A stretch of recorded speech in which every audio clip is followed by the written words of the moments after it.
Ljetno doba najčešće podrazumijeva određene prilagodbe i promjene navika. Znamo da primjerice ljetne vrućine mogu biti potencijalno opasne i štetne za naše zdravlje.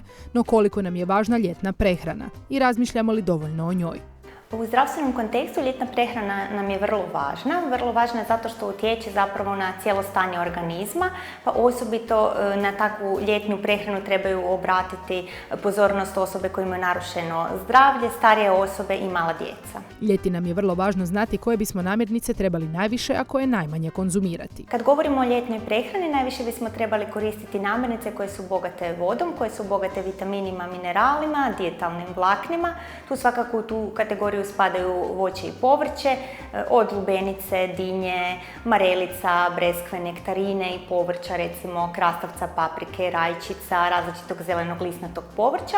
U dnevni jelovnik možemo ubaciti i ribu, malomasne mesne proizvode, a ono što bismo trebali izbaciti je konzervirana i rafinirana hrana, te ona bogata masnoćama. Ljetna prehrana na ljetnoj bazi je potrebno da bude redovita, trebali bi obroci biti podijeljeni u više manjih obroka.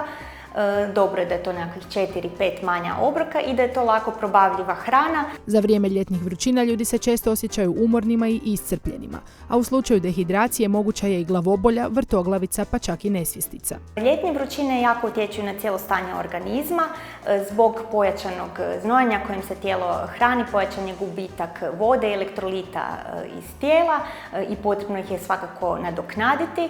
Stoga je tijekom ljetnih vrućina izrazito važno unositi dovoljno tekućine. Mala djeca trebala bi unositi negdje otprilike 1,5 litru, odrasle osobe 2 litre do 2,5. Nekakav standardna preporuka je recimo nekakav 1 gram na 1 kilokaloriju potrebnog cjelodnevnog energetskog unosa. Od tekućine preporučuju se negazirane mineralne vode, sokovi ili smutiji od povrća, povrtne juhe te različiti biljni i voćni čajevi. Ono što bismo svakako trebali izbjegavati je povećan unos alkohola, zatim napitaka koji imaju veliku količinu kofeina i svih nekakvih gaziranih pića koje imaju veliki udio šećera. Kako bi saznali paze li naši sugrađani na ljetnu prehranu, pitali smo ih kako se trenutno hrane. Idete li meso ili voće i povrće? Sve ili što mi se trenutno jede. Kad su ove vrućine, na koji način, čime se najviše hranite? Više na mliječnom. Mliječni proizvod? Da, evo sad idem upravo uzeti kiselo mlijeko i kiselo vrhnje. Ne doručkujem uopće, malo ručam i onda tek na večer se... Je li izbjegavate meso?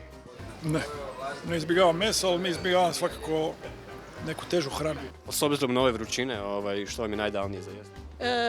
Pa najviše salatu, miješanu i jogurt i veli mi malo jaja i tak, svega pomalo. Nemojte tražiti trenutne rezultate i ne izgladnjujte se kako biste izgledali što bolje na plaži, nego iskoristite ljeto i visoke temperature kao motivaciju da se osjećate zdravije i lakše. Hranite se lagano i zdravo, krećite se i ne zaboravite piti dovoljno tekućine.